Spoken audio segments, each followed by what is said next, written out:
రాష్ట్ర విభజన జరిగి ప్రత్యేక తెలంగాణ ఏర్పడి 11 ఏళ్లయింది. ఏ లక్ష్యంతో రాష్ట్ర విభజన జరిగిందో, ఏ ఉద్దేశంతో తెలంగాణ ఏర్పడిందో అది నెరవేరిందా?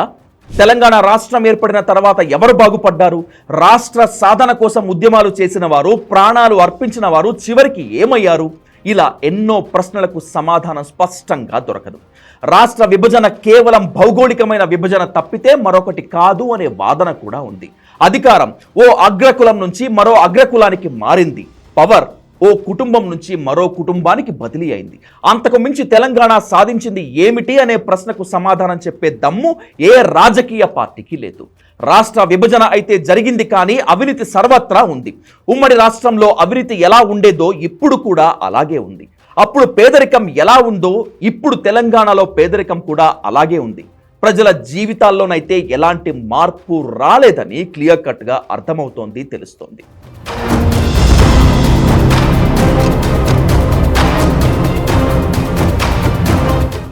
ఉమ్మడి రాష్ట్రంలో తెలంగాణలో 119 స్థానాలకు తెలంగాణ వాళ్ళు మాత్రమే పోటీ చేసి గెలిచేవాళ్ళు. ఇప్పుడు ఆ 119 స్థానాలకు చట్టసభల్లో తెలంగాణ వాళ్లే ఉంటున్నారు. తేడా ఏమిటంటే కేవలం తెలంగాణ నాయకుడు ముఖ్యమంత్రి కావటం ఒక్కటే. ఒకప్పుడు తెలంగాణ టీడీపీలో ఉన్న నేతలంతా ఇప్పుడు బీఆర్ఎస్లో చేరిపోయారు. మరికొందరు కాంగ్రెస్లో సర్దుకున్నారు. మొత్తం మీద అదే నాయకులు, అవే కుటుంబాలు, పార్టీలు, జెండాలు మార్చుకొని రాష్ట్రాన్ని పరిపాలిస్తున్నాయి. ఎమ్మెల్యేల కొడుకులు ఎమ్మెల్యేలుగాను, మంత్రుల కొడుకులు మంత్రులుగాను మారుతున్నారు. ముఖ్యమంత్రి కొడుకు ముఖ్యమంత్రి అయ్యేందుకు సిద్ధంగా ఉన్నాడు. ఉమ్మడి ఆంధ్రప్రదేశ్లో ఉన్న కాంట్రాక్టర్లే తెలంగాణలో కూడా కాంట్రాక్టులు చేస్తున్నారు. ఉమ్మడి ఆంధ్రప్రదేశ్లో ఇచ్చిన పర్సంటేజ్లు, కమిషన్లే ఇప్పుడు ముఖ్యమంత్రులకు, మంత్రులకు అధికారులు ఇస్తున్నారు. తెలంగాణ రాష్ట్రం ఏర్పడితే అద్భుతాలు జరుగుతాయని ఆశించిన వాళ్ళంతా ఈ రోజు ఇక్కడ జరుగుతున్నటువంటి పరిణామాలు, దారుణాలు చూసి కన్నీళ్లు పెట్టుకుంటున్నారు. ఇందుకోసమా జనం ఉద్యమం చేసింది, ఇందుకోసమేనా ప్రాణాలు త్యాగం చేసింది అని గుండెలు పాతుకుంటున్నారు.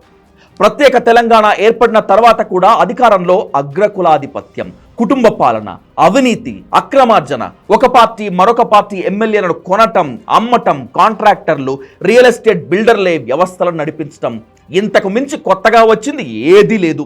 60 ఏళ్లలో ఆంధ్ర వాళ్ళు తెలంగాణను దోచుకున్న దానికంటే 10 ఏళ్లలో టీఆర్ఎస్ నేతలు, కేసీఆర్ కుటుంబం, కాంట్రాక్టర్లు, అధికారులు దోచుకున్నది ఎక్కువ అని సామాన్యులు, అలాగే ప్రజాభిప్రాయం. అదే పేదరికం, అదే దోపిడీ ఇప్పుడు కొనసాగుతోంది. చివరికి పర్సంటేజీల కోసమే ప్రాజెక్టులు కట్టే దుస్థితి తెలంగాణలో గడిచిన 11 ఏళ్లుగా జనం చూస్తూనే ఉన్నారు.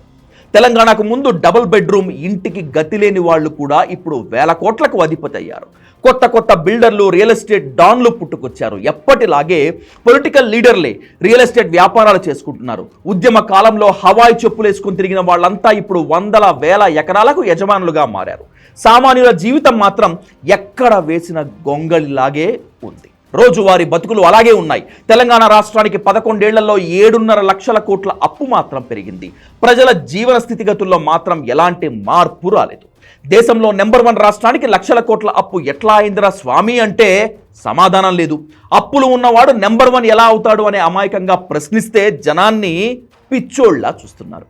400 మంది తెలంగాణ కోసం ఆత్మ బలిదానం చేసుకున్నారు. ఆ 400 కుటుంబాలు ఎక్కడున్నాయో, ఏం చేస్తున్నాయో అడిగే నాథుడే లేదు. త్యాగం వాళ్ళదైతే భోగం ఇంకొకరిది. బలిదానాలు వాళ్ళు చేస్తే వేల కోట్ల రూపాయలు సంపాదించింది మరొకరు. బహుశా చరిత్ర అంతా ఇలాగే ఉంటుందేమో. త్యాగాల పునాదులపై తెలంగాణ నిర్మించామని చెప్పుకుంటున్నాము, కానీ ఆ త్యాగాలు చేసిన వాళ్ళంతా ఏమైపోయారు? వాళ్ళ కుటుంబాలు ఎలా ఉన్నాయని మాత్రం మర్చిపోయాం. తెలంగాణ వల్ల సాధ్యమైంది ఏదన్నా ఉంది అంటే మా వల్లే వచ్చిందంటూ ఎవరికి వాళ్లే భుజాలు చరుచుకుంటున్నారు. రాజకీయ అధికారం కోసం ఎంతకైనా తెగిస్తున్నారు.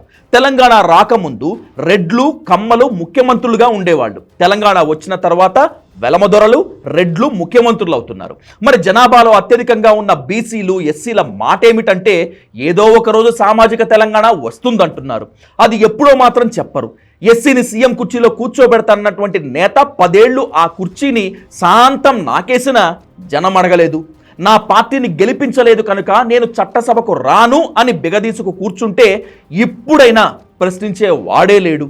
అది తెలంగాణ దుస్థితి.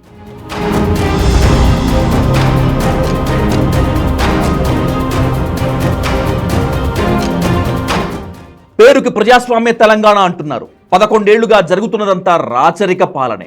ఒక రాజుగారు, ఒక యువరాజు గారు, ఒక యువరాణి, రాజుగారి బావమరది, వీళ్ళందరితోనే పాలన కొనసాగింది.